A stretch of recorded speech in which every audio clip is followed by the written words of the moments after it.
All right, so today we're going deep on, well, this is a weird one, Michael Douglas. Michael Douglas. Yeah, Michael Douglas. But, and here's the twist, we're not looking at like his movies or interviews, the usual stuff. Okay. We're looking at how he's portrayed on this podcast. It's called Cum Town. Cum Town. Interesting. Yeah, Cum Down. Now, I know, it's a strange one, I'll give you that. Yeah, that's not exactly where I expected us to go with Michael Douglas. I know, but just stick with me on this one. Okay, I'm intrigued. So Cum Town, I should probably give a little context here. Yeah, please. It's a comedy podcast, but their humor is, let's just say it's bold. Bold. They really push the boundaries. A lot of people find them offensive, actually. Okay, starting to get the picture. And for some reason, and this is what's so fascinating to me, Michael Douglas is like a recurring character in their bits. Really? Yeah. That's so strange. Why Michael Douglas? I know, right? You'd think they'd go for someone more, I don't know, relevant to their audience, someone younger. Yeah, like a Timothy Chalamet or something. Exactly.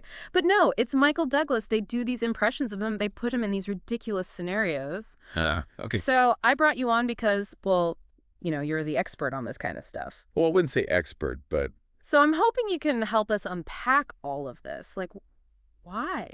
Why Michael Douglas? What does it all mean? Well, it's certainly a unique lens to view him through. Right. It's like we're seeing him through this warped, funhouse mirror of Cum Town's humor. Exactly. Yeah. I think we can learn a lot about Cum Town, their audience, maybe even something about ourselves and how we see these Hollywood icons by going down this rabbit hole. All right. I'm ready to dive in. Let's do it. Yeah. All right. Let's get into the specifics here. Yeah, let's get our hands dirty. So with Cum Town's humor, yeah, it's definitely not for everyone. Yeah, I gave the listeners a heads up about that one. It gets pretty wild. Oh, yeah. One of their go-tos with the whole Michael Douglas thing, not surprisingly, is the sexual humor. Oh, yeah, for sure. Lots of that. And, I mean, it can get really graphic. I mean, pretty offensive to a lot of people, probably. Yeah. No, they don't really hold back, do they? No, not really. There's this, running gag about Douglas being a rapist. Right. And they're always bringing up his marriage to Catherine Zeta-Jones. Oh, yeah, constantly. And the age difference, they can't get enough of that. What do you think about those age difference jokes? Is there, I don't know, maybe a bit of sexism there? That's a good point. It's hard to tell with them, It's like, are they just being their usual outrageous selves? Or is there like a deeper commentary on Hollywood relationships, Right. Because those relationships can be, well, let's just say, complicated. Yeah, exactly. Like, are they saying something about power dynamics, or are they just trying to shock people? It's that ambiguity that I think is so interesting about their humor. It's like they make you think, even if it's about something uncomfortable. Yeah, you can't just brush it off. And it's not always just about Douglas himself, right? They drag other celebrities into it, too. Oh, yeah, all the time. Yeah. Like, Ashton Kutcher, Demi Moore. Yeah, it's like they create this whole, I don't know, this web of celebrity references. Yeah, it's like their own little world. Exactly. Like, if you get it, you're in on the joke. But if you don't, you're totally lost. Yeah, very much an insider thing. So another thing they harp on is, like, aging and decline. Oh, for sure. Lots of jokes about Douglas's appearance, plastic surgery, that kind of stuff. It's kind of brutal, actually. It is. But I think there's something to be said for that, I mean, Douglas, he's this Hollywood icon. Right. He represents that whole, like, leading man image. Exactly. And they're kind of turning that on its head. Yeah, it's like they're saying, look, even Michael Douglas gets old. Even the most powerful, beautiful people, they can't escape it. It's like that, what's that saying? The emperor has no clothes. Yeah, exactly. Yeah. And I think that resonates with people, especially, with the whole celebrity culture thing. Yeah, it's like a reality check. Like, these people are just human after all. Right. And it's not just Douglas. They do it with other older celebrities, too. Oh, yeah, like they have this whole, I don't know, this whole category for making fun of aging stars. Yeah, exactly. It's almost like a comedic Hall of Famer. Though, I gotta say, some of the jokes about Kirk Douglas, like his age, I don't know, I'm a little iffy on those. Yeah, I get that. Where's the line, right, between dark humor and just being disrespectful? Yeah, like at what point does it stop being funny and just become mean? It's a tough one. It's a balance for sure. And they don't always hit that balance, Like that bit about wanting to engage with Kirk Douglas, like, come on. Oh, yeah, that one's definitely out there. I mean, it's offensive, but at the same time, there's this this dark humor to it. Yeah, it's like, you should be offended, but you kind of laugh anyway. It's their style. It's provocative, it's shocking. Yeah. And like we were saying, it's definitely not for everyone. No, not at all. It's like you have to understand their audience. Right. They're speaking to a very specific group of people. Like people who get the references, who are okay with that kind of humor. Exactly. It's like they've created their own little world, their own subculture. Yeah, and if you're not part of that world, you're just not going to get it. Exactly. And that's part of the appeal for their listeners, I think. It's like, you're in on the joke. Yeah, it's like a secret club. Like you're part of something exclusive.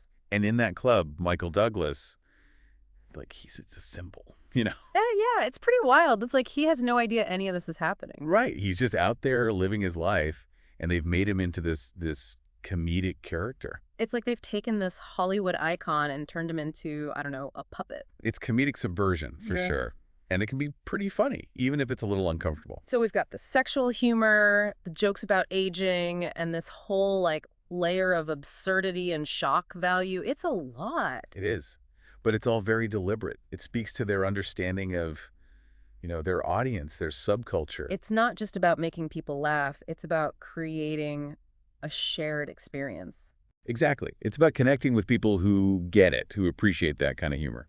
So I guess the bigger question is, if we step back from Cum Town and Michael Douglas, what does all of this tell us about how humor is changing, especially online?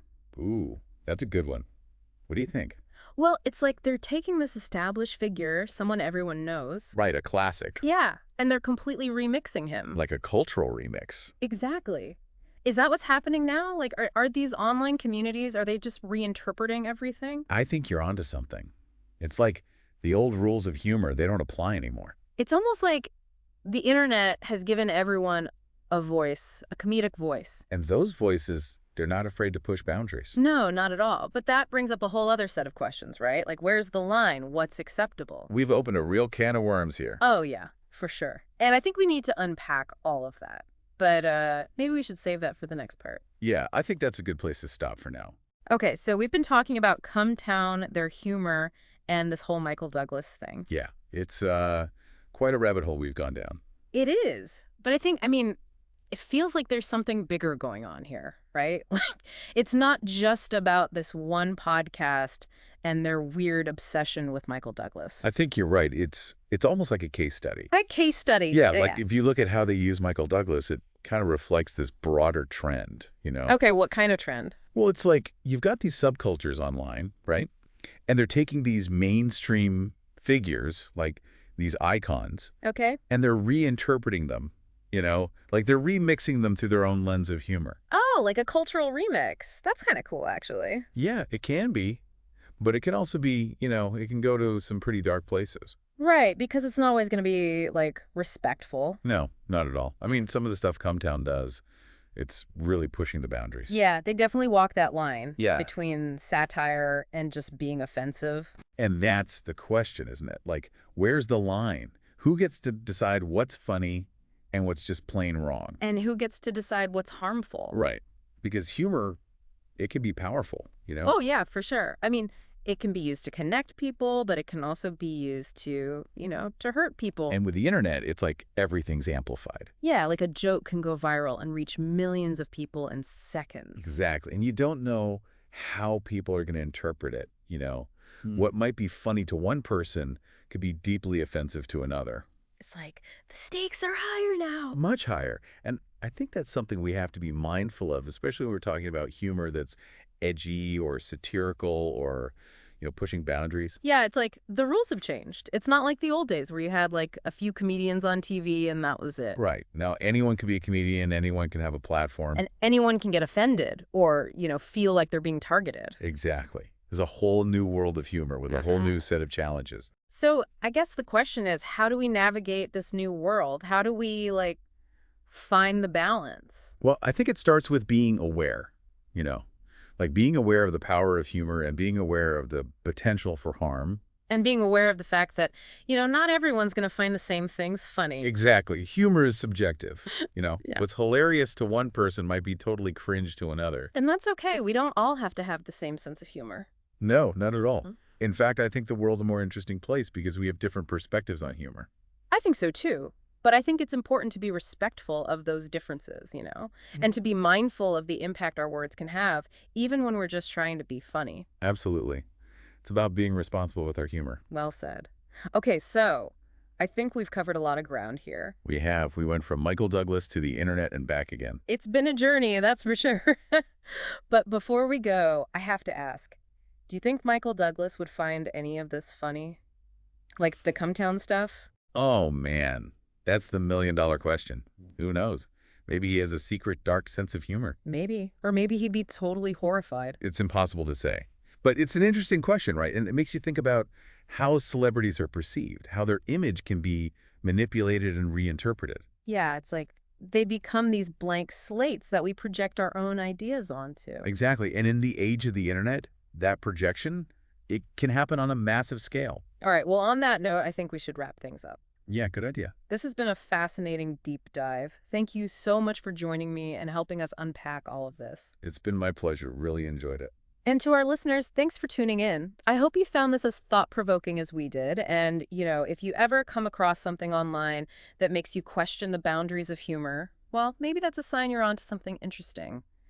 Keep digging, keep questioning, and keep exploring the ever-evolving world of humor. Until next time.